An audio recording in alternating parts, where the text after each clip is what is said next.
Hey guys, in this video, I will show you how to change Candy Crush Saga profile picture. Alright, so let's begin with the video. First, open the Candy Crush Saga app on your mobile phone and accept the terms and conditions. And also make sure you have latest version of app in your phone. Then tap on the gear icon shown at the bottom to reach a settings. Now tap on My Account and you will be redirected to this page. Here, log into your account by adding your email along with a password.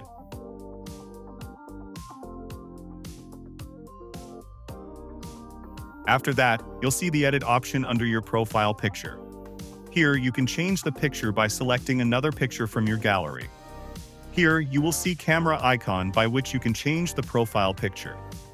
This camera icon might not be showing in many users' account because Candy Crush Saga developers are still adding this option to their users' account. And soon you will have that camera icon option to change profile picture. So that's basically how you can change Candy Crush Saga profile picture. So that's all for this video.